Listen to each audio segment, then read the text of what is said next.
വിജയേട്ടാ നമസ്കാരം. നമസ്കാരം. വിജയേട്ടാ, ഈ CJPയുടെ പ്രൊട്ടസ്റ്റുകൾക്കിടയിലും ഈ മഴയ്ക്കിടയിലും ഈ പ്രളയ സമാനമായിട്ടുള്ള സാഹചര്യത്തിൽ മുങ്ങിപ്പോയ ഒരു വലിയ വാർത്തയുണ്ട്. പക്ഷേ അത് പതിയെ പതിയെ വീണ്ടും പൊങ്ങി വരികയാണ്. മാധ്യമങ്ങൾ ഇത് വിടാൻ തയ്യാറല്ല എന്നുള്ളതാണ് അതിൻ്റെ പ്രധാനപ്പെട്ട കാര്യം എന്ന് പറഞ്ഞാൽ. അങ്ങനെ വിടാൻ പറ്റില്ല എന്നുള്ളത് കൊണ്ടാണ്. കാരണം അത്രയ്ക്ക് ഭീമമായിട്ടുള്ള തട്ടിപ്പാണ് നടത്തിയിരിക്കുന്നത്. BJPയുമായി ബന്ധപ്പെട്ട ഫണ്ട് തട്ടിപ്പാണ്. അതായത് BJPയുടെ ഇലക്ഷനുമായിട്ട് ബന്ധപ്പെട്ട ഫണ്ട് തട്ടിപ്പാണ് ഇപ്പോൾ നടന്നിരിക്കുന്നത്.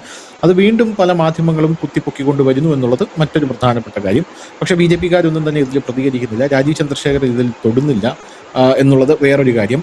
CJP പ്രൊട്ടസ്റ്റ് നടന്നപ്പോൾ പോലും രാജീവ് ചന്ദ്രശേഖറിന് വലിയ രീതിയിലുള്ള വിമർശനങ്ങൾ നമ്മുടെ കേരളത്തിൽ നിന്ന് നേരിടേണ്ടി വന്നിട്ടുണ്ട്. അതിന്റെ പ്രധാനപ്പെട്ട കാരണം രാജീവ് ചന്ദ്രശേഖർ CJP പ്രൊട്ടസ്റ്റ് നടക്കുമ്പോഴും ഇന്ത്യൻ പ്രധാനമന്ത്രി നരേന്ദ്രമോദിയെ പല ആൾക്കാരും, കേരളത്തിൽ നിന്നുള്ള പല ആൾക്കാരും പോലും ഹീനമായി അധിക്ഷേപിക്കുകയും ചെയ്യുന്ന സമയത്ത് രാജീവ് ചന്ദ്രശേഖർ ജിമ്മിൽ നിന്ന് മസ്ലിം ധരിപ്പിച്ച് ഫോട്ടോ എടുത്ത് സോഷ്യൽ മീഡിയയിലിട്ട് ലൈക്ക് നേടാൻ ശ്രമിച്ചു എന്നുള്ളതാണ് അവരുടെ പ്രധാനപ്പെട്ട ആരോപണം. സൺഡേ ഫിറ്റ്നസ് ഡേ എന്നൊക്കെ പറഞ്ഞുകൊണ്ട് പ്രതിഷേധമായിരുന്നു. അതെ, അങ്ങനെയുള്ള പല കാര്യങ്ങളുണ്ട്. അപ്പോൾ രാജീവ് ചന്ദ്രശേഖരനെ കേരളത്തിൽ പോലും എഫക്റ്റീവായിട്ട് വലിയ രീതിയിൽ ഇവർക്കെതിരെ പരാതികൾ കൊടുക്കാനായിട്ട് സാധിക്കുന്നില്ല. കാരണം കേരളത്തിൽ നിന്ന് പോലും ഇന്ത്യൻ പ്രധാനമന്ത്രി നരേന്ദ്രമോദിയും അദ്ദേഹത്തിന്റെ കുടുംബങ്ങളെയും അദ്ദേഹത്തിന്റെ മരിച്ചുപോയ അമ്മയൊക്കെ അധിക്ഷേപിച്ചുകൊണ്ടുള്ള ക്ലിപ്പുകൾ ഇപ്പോഴും സോഷ്യൽ മീഡിയയിൽ കിടന്ന് കറങ്ങുന്നുണ്ട്. അപ്പോൾ അതുപോലും നമ്മുടെ നീക്കാനായിട്ട് ഇവരെ കൊണ്ട് സാധിച്ചിട്ടില്ല എന്ന് പറഞ്ഞ അണികൾക്കിടയിൽ വലിയ രീതിയിലുള്ള അമർഷമുണ്ടായി. അപ്പോൾ രാജീവ് ചന്ദ്രശേഖർ, ഞാൻ മനസ്സിലാക്കുന്നത് അദ്ദേഹം മലയാളത്തിൽ വലിയ പ്രാവീണ്യമില്ലാത്ത ഒരു വ്യക്തിയാണ്. എങ്കിലും അദ്ദേഹം ഫേസ്ബുക്കിൽ ഒരു കുറിപ്പിട്ടു. ആ കുറിപ്പിൽ ഞാൻ വായിച്ചപ്പോൾ എനിക്ക് പേഴ്സണലി തോന്നിയതാണ്, സത്യമാണോ എന്ന് എനിക്കറിയില്ല, അതൊരു ChatGPT ഉണ്ടാക്കി കൊടുത്തൊരു കുറിപ്പ് പോലെയാണ് എനിക്ക് തോന്നിയത്. അപ്പൊ അങ്ങനെ ഒരു കുറിപ്പിട്ട് കഴിഞ്ഞ ശേഷം പ്രസിദ്ധീകരണത്തിന് എന്ന് പറഞ്ഞ മാധ്യമങ്ങളുടെ, ഞാൻ എന്റെ വാട്സപ്പിൽ ഒരുപാട് ഈ മാധ്യമ പ്രവർത്തകരുടെയും ഈ മാധ്യമ കൂട്ടായ്മകളുടെയും ഒരുപാട് നമുക്ക് എല്ലാവർക്കും ഉണ്ടല്ലോ, ഒരു ഗ്രൂപ്പുകളുണ്ട്. ആ ഗ്രൂപ്പിനകത്ത് വന്നതാണ് പ്രസിദ്ധീകരണത്തിന് രാജീവ് ചന്ദ്രശേഖരനെ അറിയിക്കുന്ന സാധനം മാധ്യമങ്ങളിൽ. അതായത് ഇങ്ങനെയുള്ള അധിക്ഷേപങ്ങൾക്കെതിരെ നിയമ നടപടി സ്വീകരിക്കും. അതോടുകൂടി കഴിഞ്ഞു. പിന്നെ അതിലൊരു ചലനം ഉണ്ടായില്ല. അപ്പോൾ അങ്ങനെ അദ്ദേഹത്തിനെതിരെ വലിയ രീതിയിലുള്ള വിമർശനം വന്നു. ഇപ്പോഴിതാ മനോരമയുടെ മാധ്യമ പ്രവർത്തകനായിട്ടുള്ള സുജിത്ത് നായർ, അദ്ദേഹം ഈ ഫണ്ട് തട്ടിപ്പിനെ കുറിച്ച് വിശദമായിട്ടൊരു ലേഖനം മനോരമയിൽ കൊടുത്തിട്ടുണ്ട്. ആ ലേഖനം ഇപ്പോൾ ചർച്ചാ വിഷയമായിട്ട് മാറുകയാണ്. സ്വാഭാവികമായിട്ടും മനോരമ പറഞ്ഞു തുടങ്ങുന്നത് തന്നെ BJPക്കാർക്ക് പൊള്ളും എന്നുള്ളതാണ് വേറൊരു കാര്യം. BJPക്കാർക്ക് എന്ന് പറഞ്ഞാൽ അണികൾക്കല്ല, ഈ ഫണ്ട് തട്ടിച്ച ആൾക്കാർക്ക് പൊള്ളും എന്നുള്ളത് കൊണ്ടാണ്. കാരണം ഈ ഓർഗനൈസർ എന്ന് പറയുന്ന BJPയുടെ മുഖപത്രം എന്നറിയപ്പെടുന്ന ആ പത്രത്തിൽ CPMന്റെ രക്തസാക്ഷി ഫണ്ട് തട്ടിപ്പുമായിട്ട് ബന്ധപ്പെട്ടുള്ള വാർത്തകൾ ഒരുപാട് വന്നിട്ടുണ്ട്. ആ വാർത്തകളിൽ അവർ പ്രധാനമായിട്ടും ഊന്നിയ കാര്യം എന്ന് പറയുന്നത്, നിഷ്പക്ഷമായ ഓഡിറ്റിംഗിലൂടെ ഈ ഫണ്ട് തട്ടിപ്പ് നടത്തിയ ആൾക്കാരെ CPM എന്ത് ചെയ്യണം, പുറത്തു കൊണ്ടുവരണം, അവരെ പുറത്താക്കണം, നിയമ നടപടിക്ക് മുന്നിൽ അവരെ ഹാജരാക്കണം എന്നാണ് CPM പറഞ്ഞത്. അപ്പോൾ ഈ സുജിത്ത് നായർ ചോദിക്കുന്നത്, ഓർഗനൈസറിൽ CPMന്റെ ഫണ്ട് തട്ടിപ്പിനെ, രക്തസാക്ഷി ഫണ്ട് തട്ടിപ്പിനെ കുറിച്ച് പറഞ്ഞ ഈ കാര്യം എന്തുകൊണ്ട് BJPയിൽ ആപ്ലിക്കബിൾ ആകുന്നില്ല എന്നുള്ളതാണ്. പോരാത്തതിന് ഈ സുജിത്ത് നായർ ഇതിനകത്ത് അദ്ദേഹം എഴുതിയിരിക്കുന്ന വേറൊരു കാര്യം എന്ന് പറയുന്നത്, ഈ കുന്തമുനകളെല്ലാം നീളുന്നത് പ്രചരണത്തിന് ചുക്കാൻ പിടിച്ച വ്യക്തിയിലേക്കാണ്. അദ്ദേഹത്തെ തൊട്ടാൽ രാജീവ് ചന്ദ്രശേഖറിന് പൊള്ളും എന്നുള്ള രീതിയിലാണ് ഈ മാധ്യമം ഈ വാർത്ത പുറത്ത് വിട്ടിരിക്കുന്നത്. അപ്പൊ ഇതൊരു ചെറിയൊരു വാർത്തയല്ല എന്ന് നമുക്ക് മനസ്സിലാകും. അപ്പൊ എന്താണ് ഇതിന്റെയൊക്കെ അർത്ഥം എന്ന് പറയുന്നത്? ഇതിനൊരു അന്ത്യമില്ലേ? ജഗതി ചോദിക്കുന്നത് പോലെ ഇതിനൊരു അന്ത്യമില്ലേ? ഓരോ ദിവസം കഴിയുന്തോറും ഓരോ കഥകളാണ് പുറത്തേക്ക് വന്നുകൊണ്ടിരിക്കുന്നത്. അല്ല, ഫണ്ട് തട്ടിപ്പിന്റെ വാർത്ത ഒന്നും ഡൗൺ ആകാൻ കാരണം ഈ പാറ്റാ സമരം കത്തി നിന്നു. രണ്ടാമത് പ്രളയം, മഴയൊക്കെ വരുന്നതുകൊണ്ട് വാർത്തയ്ക്ക് ഒരുപാട് ക്ഷാമമില്ല, ഒരുപാടുണ്ട് വാർത്ത, അതുകൊണ്ട് മാത്രമാണ് വീണ്ടും അത് പൊളികെട്ടി പുറത്തു വരുന്നു എന്നുള്ളതാണ്. ഇവരുടെ മനോരമയുടെ ബ്യൂറോ ചീഫാണ് സുജിത് നായർ. അപ്പോ അതായത് അതിന്റെ കൊടുത്തിരിക്കുന്ന ഹെഡിങ് തന്നെ, S സുരേഷിനെ തൊട്ടാൽ രാജീവ് ചന്ദ്രശേഖറിന് പൊള്ളുമോ എന്നുള്ളതാണ് ആ ഹെഡിങ് തന്നെ. അതായത് മനോരമയുടെ ചില ഗിമ്മിക്കുകളാണ് ആ ഹെഡിങ്, അങ്ങനെ തന്നെയാണത്. മനോരമയുടെ ഓൺലൈനിലുണ്ട് ലേഖനം. അപ്പൊ അതിനകത്ത് അദ്ദേഹത്തിന്റെ ആദ്യ വരി തന്നെ പോകുന്നത് ഇങ്ങനെയാണ്: CPMനെ ഉപദേശിച്ച് RSS BJP ഉപദേശിക്കുന്നത്. കാരണം ഓർഗനൈസറിനകത്ത് ജനുവരി ലക്കത്തിൽ ഒരു വലിയ നെടുനീള ലേഖനം വന്നിരുന്നു. രക്തസാക്ഷി ഫണ്ട് തട്ടിച്ച ഹീനമായ പ്രവൃത്തിയാണെന്നും നീചമായ പ്രവൃത്തിയാണെന്നും അവരെ നിയമപരമായ ഒരു ഓഡിറ്റിങ്ങിലൂടെ കുറ്റക്കാരെ കണ്ടെത്തി ശിക്ഷിക്കുകയാണ് വേണ്ടത് ഒരു ഉത്തരവാദിത്തപ്പെട്ട പാർട്ടി ചെയ്യേണ്ടതെന്നും പറഞ്ഞ, അതെ ഇത് മനോരമയുടെ പമ്പ് മുതൽ കുഴൽപ്പണം വരെ മനോരമയുടെ ഹെഡിങ് ആണത്. ഇനിയിപ്പോ കാണിച്ചില്ല, പെട്രോൾ പമ്പ് മുതൽ കുഴൽപ്പണം വരെ, ബില്ലുകളിലെ GST നമ്പറും വ്യാജം, സുരേഷിനെ തൊട്ടാൽ പൊള്ളുക രാജീവിന്, കേരള BJPയിൽ അരുതാത്തത് നടന്നു. ഇതാണ് ഹെഡിങ്. താഴോട്ട് പിന്നെ ഞാൻ വായിക്കേണ്ടല്ലോ, ഊഹിച്ചെടുക്കാം. അപ്പം ഇതാണ് ഇതിനകത്ത് സംഭവങ്ങൾ. അപ്പം ഈ CPMമാരെ ഉപദേശിച്ച് നേർവഴിക്ക് നടത്താൻ ഓർഗനൈസർ കാണിച്ച ഇച്ഛാശക്തി എന്തുകൊണ്ട് ഈ BJPയുടെ കോടികൾ തട്ടിച്ച ഫണ്ട് കേസിൽ ഇല്ല എന്നാണ് സ്വാഭാവികമായി ചോദിക്കുന്നത്. നമുക്കും ചോദിക്കാൻ പറ്റും. ഇതിനകത്ത് പെട്രോൾ പമ്പ്, കുഴൽപ്പണ തട്ടിപ്പ്, മെഡിക്കൽ കോളേജ് കോഴ, അങ്ങനെ തുടങ്ങി ഒരുപാട് കോഴകൾ ഇതിൽ വരുന്നു. അത് കഴിഞ്ഞു പോയ കോഴകളാണ് അതൊക്കെ. ഇപ്പോഴത്തെ പ്രശ്നം എന്ന് വെച്ചാൽ പ്രചരണ വിഭാഗത്തിലാണ് വലിയ തട്ടിപ്പ് നടന്നിരിക്കുന്നത്. പാർട്ടിയുടെ കൊടി മറിച്ചു വിറ്റത്, അത് എക്സ്ട്രാ അടിച്ചത്, അച്ചടി, അതായത് BJPയുടെ താമര ചിഹ്നം അച്ചടിച്ചത്, ഇനി പത്രമാധ്യമങ്ങളിൽ നിയമപരമായി നൽകേണ്ട ആ ഒരു ചുമതല, അതായത് ഈ പണം നൽകി PR-ന്റെ ഇതുണ്ട് സ്വാഭാവികമായിട്ട്, ഇല്ലെങ്കിൽ അവർക്ക് വാർത്ത നൽകുന്ന സംവിധാനം, പ്രധാനമന്ത്രിയുടെ പരിപാടിയുടെ പ്രചാരണം, പിന്നെ ഇതൊക്കെ ജൂനിയറായ ഒരു വനിതാ സെക്രട്ടറിയും ടീമിനെയാണ് ഏൽപ്പിച്ചിരുന്നത്. ആ വനിതാ സെക്രട്ടറിയാണ് ഇപ്പോൾ പാർട്ടി ഉത്തരവാദിത്തങ്ങളിൽ നിന്ന് മാറ്റി നിർത്തിയിരിക്കുന്നത്. ഈ വനിതാ സെക്രട്ടറിയുടെ നേതൃത്വത്തിലായിരുന്നു ഇത്. കുറെ ഏജൻസികൾ കൊടുത്തു. നമ്മൾ തന്നെ മുമ്പ് കൊണ്ടുവന്നൊരു വാർത്ത ഉണ്ടായിരുന്നു. ശരിക്കും പറഞ്ഞ BJP വിരുദ്ധരായ ഒരു കടുത്ത കമ്മ്യൂണിസ്റ്റുകാരിയായ, കേരളത്തിലെ എല്ലാവർക്കും സുപരിചിതമായ ഒരു മാധ്യമ പ്രവർത്തക, അത് ഹിന്ദു വിരോധിയായ, BJP വിരോധിയായ ഒരു മാധ്യമ പ്രവർത്തകയ്ക്കാണ് ഇതിന്റെ കോൺട്രാക്ട് കൊടുത്തിരുന്നത്. സോഷ്യൽ മീഡിയ, അപർണ സെന്നിന് സോഷ്യൽ മീഡിയയിൽ ഇതിന്റെ കോൺട്രാക്ട് കൊടുക്കുകയും ലക്ഷക്കണക്കിന് രൂപ അടിച്ചു മാറ്റുകയും ചെയ്തിരുന്നത്. അത് ഒന്നാമത്തെ അവിടം തൊട്ടാണ് ഇതിന്റെ കഥകളൊക്കെ പുറത്തു വരുന്നത്.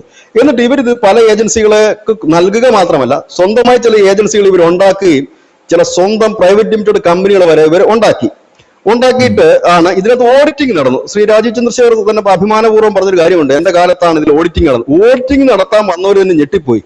GST നമ്പറിൽ തന്നെ വ്യാജ ബില്ലുകളും GST വ്യാജ നമ്പർ പലചരക്കുകളുടെ നമ്പറിലൊക്കെ കൊടുത്തിട്ടാണ് പ്രിന്റിംഗ് പ്രസിന്റെ നമ്പറായിട്ട് കൊടുത്തിരിക്കുന്നത്. അപ്പോൾ തന്നെ സത്യത്തിൽ ഈ കേന്ദ്ര സർക്കാരാണ് GST ആദ്യമായിട്ട് കൊണ്ടുവരുന്നത്, BJP സർക്കാരാണ്.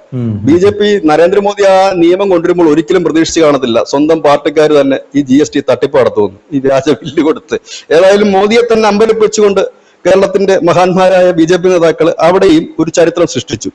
അങ്ങനെ ഇതിനകത്ത് പോകുന്നു. ഇത് സംസ്ഥാനത്തും കേന്ദ്രത്തിലും ഒക്കെ ഉള്ള നേതാക്കൾക്ക് ഒരു പരാതി പ്രളയമാണ് വന്നിരിക്കുന്നത്. ഇനി സംഭവിക്കാൻ ഞാൻ മനസ്സിലാക്കുന്ന കാര്യം, ഈ ഇതിലൊന്നും നടപടി എടുത്തില്ല എന്നുണ്ടെങ്കിൽ ഈ കൊടുത്ത പരാതികൾ പലതും സോഷ്യൽ മീഡിയയിൽ കൂടെ വ്യാപകമായി പ്രചരിക്കാൻ സാധ്യതയുണ്ട്.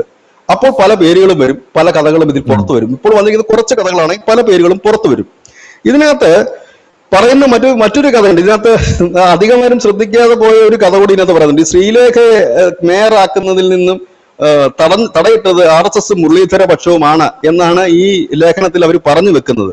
അതുകൊണ്ടാണ് മുരളീധരനെ നിയമസഭാ കക്ഷി നേതാവ് സ്ഥാനത്ത് നിന്നും രാജീവ് ചന്ദ്രശേഖരൻ വെട്ടി എന്നുള്ള ഒരു ഗ്രൂപ്പും കൂടി ഇതിൽ കയറ്റിവെക്കുന്നുണ്ട്.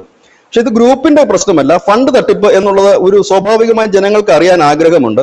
വേറിട്ടൊരു പാർട്ടി എന്ന് പറയുമ്പോൾ തങ്ങൾ സുതാര്യമാണ് തങ്ങളുടെ കാര്യങ്ങളെല്ലാം തന്നെ, ഞങ്ങൾ സത്യസന്ധരാണെന്ന് പറയുന്ന ഒരു പാർട്ടി ഇത്രയും വലിയ തട്ടിപ്പ് നടന്നിട്ട് ഇപ്പൊ എനിക്കറിയാം, എന്റെ ജില്ലയിൽ തന്നെ പല മണ്ഡലങ്ങളിലും C ക്ലാസ് മണ്ഡലങ്ങളെ A ക്ലാസ് ആക്കി മാറ്റിക്കൊണ്ട് മിനിമം അവിടെ മത്സരിച്ച സ്ഥാനാർത്ഥി 40 ലക്ഷം രൂപ വരെ അടിച്ചു മാറ്റിയിട്ടുണ്ട് എന്നുള്ളതാണ് ഇപ്പൊ പുറത്തു വരുന്ന വിവരം.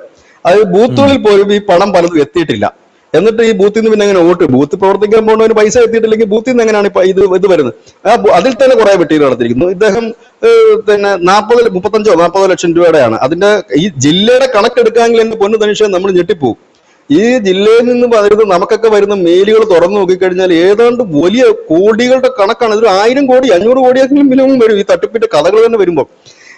പിന്നെ ഇങ്ങനെയുള്ള കുറെ അധികം കാര്യങ്ങളാണ് ഇതിനകത്ത് നടന്നിരിക്കുന്നത്. അപ്പൊ ഞാൻ കഴിഞ്ഞ ദിവസം ഒരു BJP നേതാവിനോട് ചോദിച്ചിരുന്നു എന്തെങ്കിലും നടപടി ഉണ്ടാകുമെന്ന് ചോദിച്ചപ്പോൾ അദ്ദേഹം വളരെ തമാശ രൂപത്തിൽ ഒരു മറുപടി നൽകിയത്, നടപടി എടുക്കുകയാണെങ്കിൽ പിന്നെ ആരും BJP കാണത്തില്ല, കാരണം എല്ലാവരും പോവില്ല, പുറത്തു പോകുമല്ലോ. എല്ലാവരും കൂടെ പുറത്താക്കി കഴിഞ്ഞാൽ പിന്നെ ആരും കാണത്തില്ല ഈ പാർട്ടിയിൽ നിന്ന്.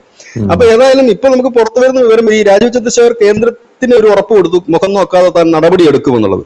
അത് നടപടി എടുക്കുമോ ഇല്ല. ഇതിനകത്ത് BJPയുടെ വൈസ് പ്രസിഡന്റ് ഒരു പരാതി കൊടുത്തിട്ടുണ്ട്. അതിന്റെ അറ്റവും മൂലക ചില മാധ്യമങ്ങളിൽ വന്നിരുന്നു ആ പരാതിയുടെ കാര്യങ്ങളും പറഞ്ഞു. BJPയുടെ വൈസ് പ്രസിഡന്റ് ഒരു പരാതി കൊടുത്തിട്ടുണ്ട്. ആ പരാതി കൂടെ കിട്ടിക്കഴിഞ്ഞപ്പോഴാണ് രാജീവ് ചന്ദ്രശേഖറിന് ഇതിന്റെ ഒരു ഡെപ്ത് മനസ്സിലാകുന്ന ഒരു കാര്യം. ഏതായാലും ഇപ്പോൾ ഇതിന്റെ അന്വേഷണം നടക്കുകയാണ്. പക്ഷെ ഇതിന് എനിക്ക് തോന്നുന്നത് പാരലായിട്ട് ചില ഏജൻസികൾ കൂടി ഇതിൽ അന്വേഷിക്കുന്നുണ്ട്.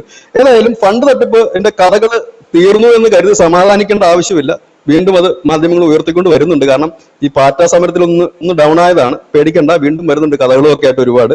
ഏതായാലും മനോരമ അതിന് തുടക്കം കുറിച്ചിരിക്കുകയാണ്. മനോരമയുടെ പ്രീമിയറിൽ വലിയ ലേഖനം തന്നെയാണ് സുജിത് നായർ എത്തിയിരിക്കുന്നത്. സുജിത് നായർ ഇത്തവണ മനോരമ ലേഖനം എഴുതിയപ്പോൾ കുറച്ചുകൂടി ക്ലിയർ ആയിക്കൊണ്ട്, ക്ലാരിഫൈ ചെയ്തുകൊണ്ട് പേര് സഹിതം ആണ് മനോരമ ഈ വാർത്ത പ്രസിദ്ധീകരിച്ചിരിക്കുന്നത്.